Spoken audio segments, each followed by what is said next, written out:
Hello viewers, I doctor S. केलाल welcome you all in my YouTube channel. मेरे YouTube channel में आपका बहुत बहुत स्वागत है। अगर आप इस चैनल पर नए हैं तो चैनल को सब्सक्राइब कर लें।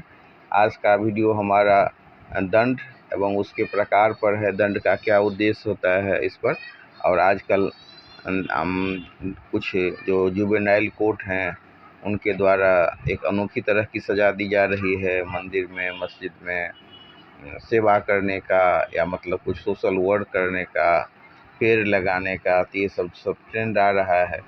तो हम इसमें आपको बताएंगे कि क्या ऐसा प्रावधान है, क्या ऐसा दिया जा सकता है।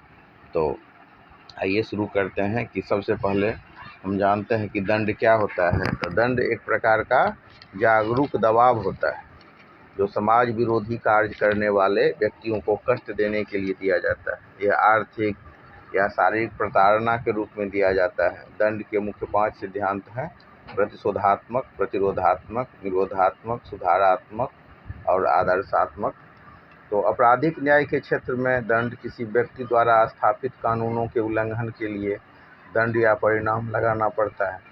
अपराधी को उसके द्वारा किए गए अपराध के लिए दी जाने वाले प्रतिफल को दंड कहते हैं।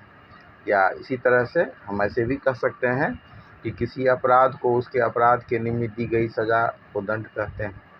दंड न्याय के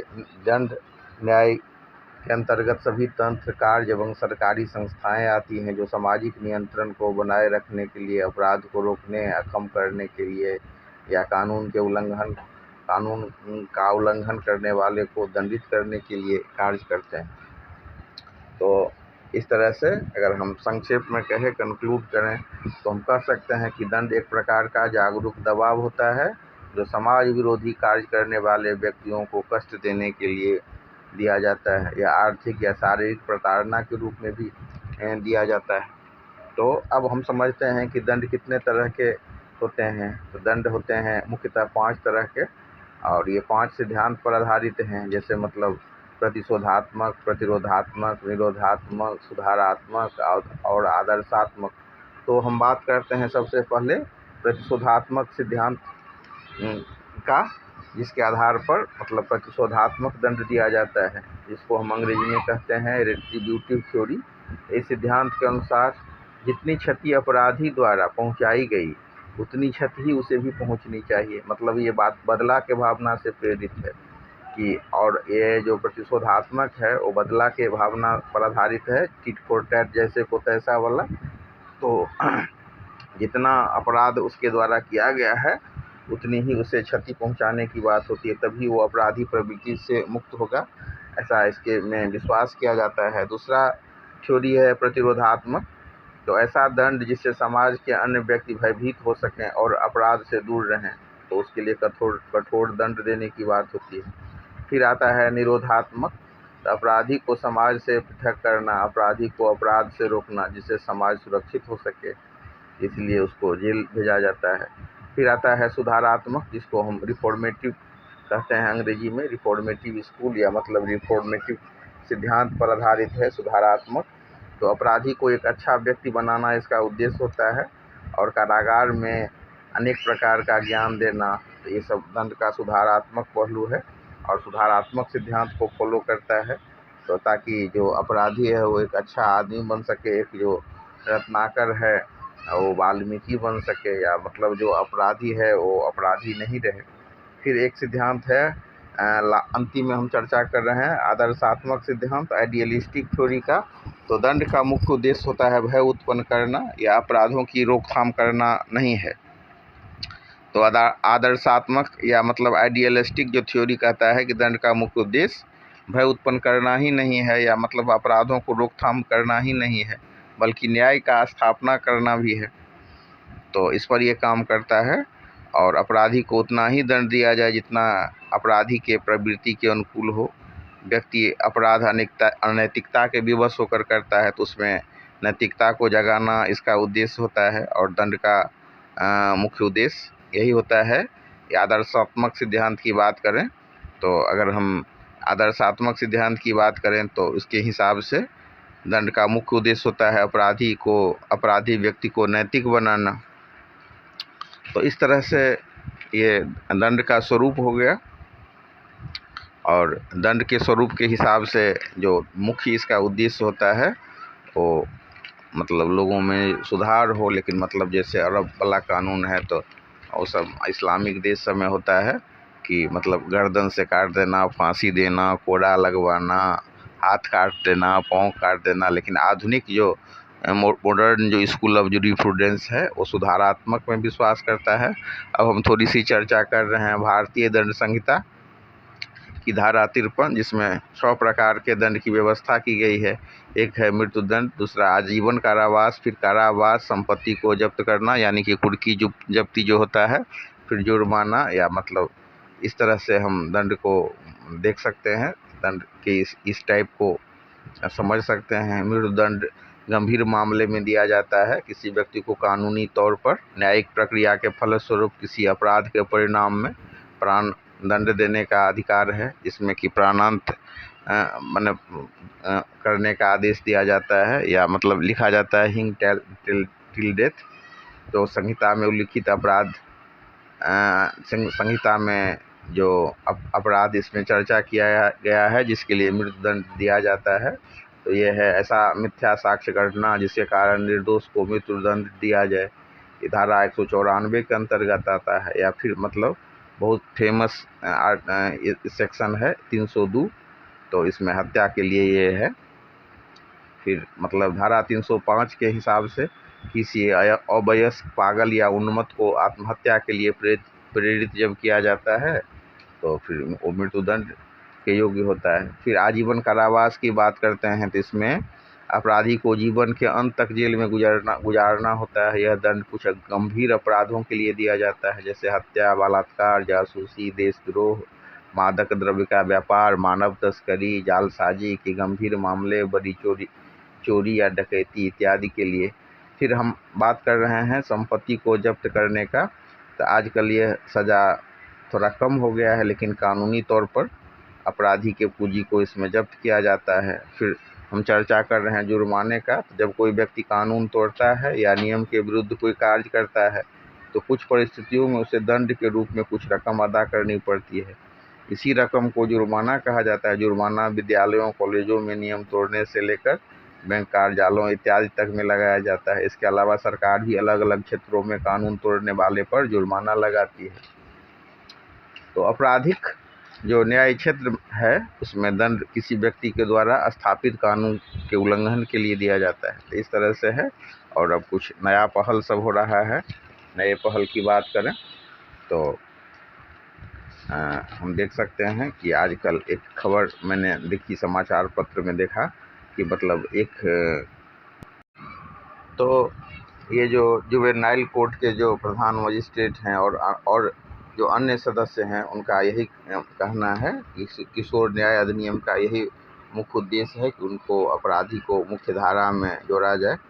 तो इस तरह से हमने अभी समझा कि मुख्य तरह का जो दंड है और दंड का क्या उद्देश्य है। तो ये सुधारात्मक जो मतलब स्कूल है, सुधारात्मक सिद्धांत है, रिफॉर्मेटिव स्कूल है, उसका ये बहुत अच्छा उदाहरण है। जब किसी युवक को सेवा करने के लिए मंदिर या मस्जिद में भेजा जाता है।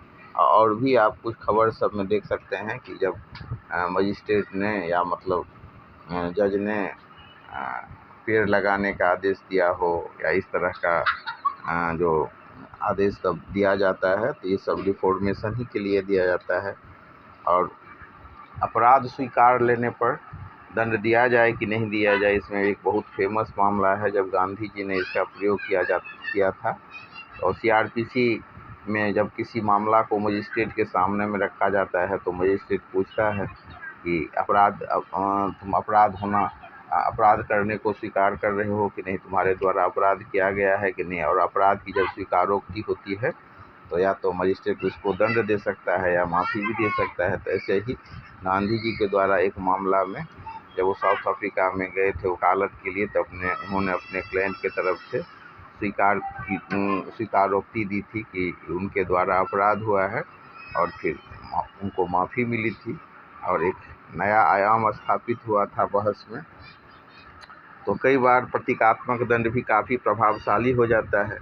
अब एक राजा द्वारा समान अपराध किए गए 4 अपराधी की कहानी है। जब राजा से पूछा गया कि जो एक ही समान अपराध किया गया 4 व्यक्ति के द्वारा, तो आपने सबको अलग अलग सजा क्यों दी? एक आदमी को सिर्फ कहा कि ये तुम्हारे सम्मान के खिलाफ है, दूसरे को थोड़ा सा डांटा, तीसरे को कहा कि थोड़ा सा मतलब इसको 2 थप्पड़ लगा करके छोड़ दो, और चौथे को मतलब गधा पर सिर मुड़वा करके घुमाने की बात कही। तो राजा ने कहा कि जब तुम जानना चाहते हो तो चलो इस के पीछे जासूस लगा दो, और जिसको हल्की सी मतलब डांट लगाई गई थी उसको साइड कर लिया था। तो हर एक आदमी के लिए एक जैसी सज़ा नहीं दी जा सकती है। किसी को रिफॉर्मेशन करना है तो किसी को दंड देना है, और दंड से आगे अपराध से भी रोकना है।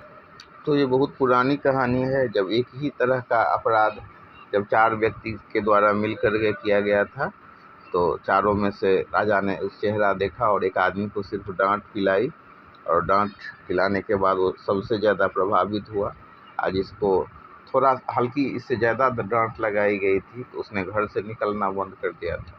आज जिसको सबसे कम सज़ा दिया गया था वो सुसाइड कर लिया, और जिसको सबसे ज़्यादा सज़ा दिया गया कि माथा पर उसका आधा सिर मुड़वा करके गधा पर बैठा करके पूरा गांव में टहलाने की बात थी, तो बहुत सहज था। और उसने अपने वाइफ को कहा कि पानी उनी सब भर करके रखो, राजा सजा दिया है, हम थोड़ा सा घूम करके आते हैं गधा पर।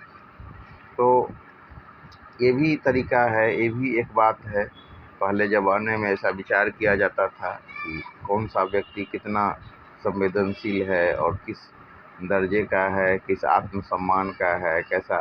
तो हर एक को मतलब कोड़ा लगवाना, मारना एक फ्लैट रेट से। तो पहले के जो विवेकशील राजा थे इस तरह से भी फैसला करते थे, और राजा भी मतलब न्यायालय के मतलब वो जज की भी भूमिका अदा करते थे।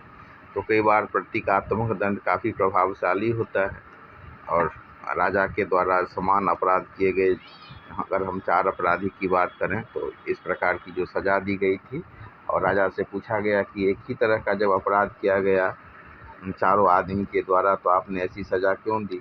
तो उसका राजा के द्वारा इंटरप्रिटेशन किया गया, और फिर राजा ने जासूस लगा करके साबित किया कि उसके द्वारा जो दंड दिया गया है वो कितना उचित है, और एक ही तरह के अपराध करने के बावजूद सबको एक तरह की सज़ा नहीं दी जा सकती है।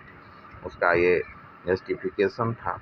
तो वर्तमान में सब समाज सुधारात्मक दंड में विश्वास करता है, यानी कि मतलब रिफॉर्मेटरी स्कूल में, और भी दुनिया में अलग अलग तरह के माने स्कूल में अलग अलग तरह के सज़ा का प्रावधान है। चीन में मेमोरी पोंछने का है कि आदमी वही है और उसका मेमोरी ही पोंछ दो, और इसके लिए वो एक यंत्र का उपयोग करते हैं, उसको घर में बंद कर देते हैं और उसके माथे पर मतलब ड्रॉप ड्रॉप ड्रॉप ड्रॉप बहुत पानी गिरते रहता है, और धीरे धीरे धीरे ऐसा मतलब 1 से 2 दिन होते होते उसका सारा मेमोरी साफ हो जाता है। एक एक बूंद पानी गिरा। तो ये सब बहुत ही क्रूर सज़ा है, और मौत से भी बदतर सज़ा है जब किसी को मतलब पागल बना दिया जाए। और अरब में हम देख सकते हैं कि गर्दन काट करके, कोड़ा मार करके, हाथ पाँव काट करके सब मतलब सज़ा दी जाती है, और माफ़ी का भी प्रावधान है पैसा लेकर के। तो दुनिया में अलग अलग देश में अलग अलग तरह के सज़ा का और माफ़ी का प्रावधान है। अब हम चर्चा करते हैं अंतिम में, जो कुछ जन्मजात अपराधी भी होते हैं, अर्थात जन्म से ही अपराधी होते हैं, उनका डीएनए होता है अपराध करने का। और अगर हम वैज्ञानिक ढंग से देखें तो एक पुरुष होने के लिए एक एक्स और एक वाई क्रोमोसोम्स की आवश्यकता होती है। लेकिन आप देख सकते हैं अगर विश्लेषण किया जाए और एक अगर आंकड़े को पर विश्वास किया जाए, या मतलब उस आंकड़े के हवाले से हम इस बात को आपको बता रहे हैं कि कुछ व्यक्ति ऐसे होते हैं जिसमें डबल एक्स वाई होता है या डबल वाई और एक्स होता है, तो ऐसे व्यक्ति जन्म से ही अपराधी होते हैं। तो कुछ मानसिक रोग से पीड़ित अपराधी यदि अगर कठोर श्रम लिया जाए तो उनकी मानसिक स्थिति भी ठीक हो जाती है। फिर मतलब रिफॉर्मेटरी स्कूल की जब हम बात करते हैं, इन बातों का चर्चा करना बहुत प्रासंगिक है। फिर मानसिक बीमारी के कारण अपराध बोध होने वाले व्यक्ति को स्वस्थ होने पर अपराध मुक्ति से मुक्ति मिल सकती है। फिर मानसिक अपराध